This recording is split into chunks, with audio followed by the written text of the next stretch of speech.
Мектеп бітіріп, болашаққа қадам басатын сәт жақындап келеді. Өз жолыңды табу, өзіңді тану, өз армандарыңды жүзеге асыруға алғашқы қадам. Мен кім болғым келеді, нені жақсы көремін, қай салада өзімді бақытты сезінем. Бір жағынан қызығушылықтарым көп, жаңа нәрселерді үйренгенді ұнатам. Адамдармен сөйлескенді, идея ойлап тапқанды жақсы көрем.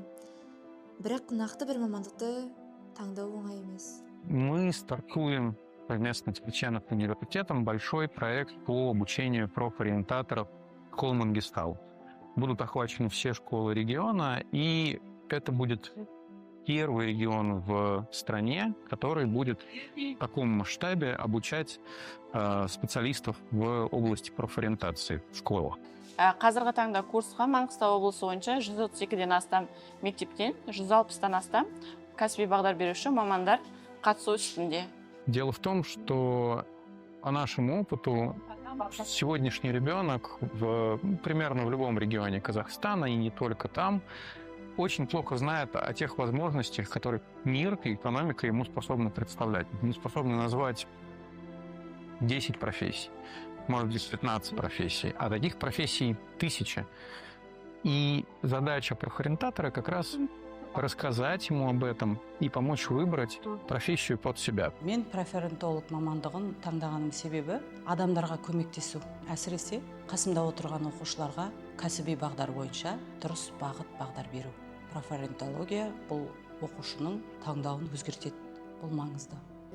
Адасып кетуден қорқам жалпы, өзімнің қалаған мамандығыма түспей қалсам, ата-анамның айтқанын тыңдап деген сияқты.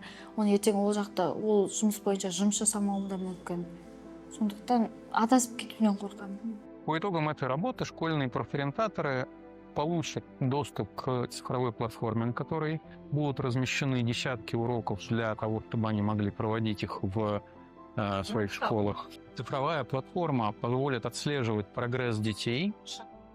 Она оснащена искусственным интеллектом, поэтому в ней будут, соответственно, рекомендательные системы, анализирующие системы, которые позволят понять, какие сильные стороны у ребенка, что ему можно посоветовать.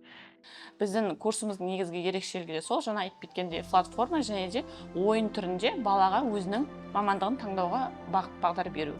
Дұрыс емес мамандықта кетіп бара жатқанымды түсіндім. Және ата-анамның айтқанымен жүргенімді түсіндім. Одан кейін сол тренингтен кейін мен ата-анаммен сөйлесіп, өзімнің қалаған мамандығыма түсем деп шешім қабылдадым. Біздер оқушылармен жеке жұмыс жасаймыз ғой. Жеке жұмыс жасағанда олардың қызығушылықтарын анықтауымыз керек, тест алуымыз керек, барлығын есептеуіміз керек, оны шығаруымыз керек нәтижесін. Сол маған қиындыққа түсетін, бағытын анықтау қиындыққа түсетін. Ал курстан кейін біздер степ навигатор платформасы арқылы өзі автоматты түрде оқушының берген жауабына қарай өзіне қажетті қасиеттері, қызығушылықтары, әлсіз тұстары анықталып, әрі жеңілдетті деп айта аламын. Қорқынышымды жеңдім.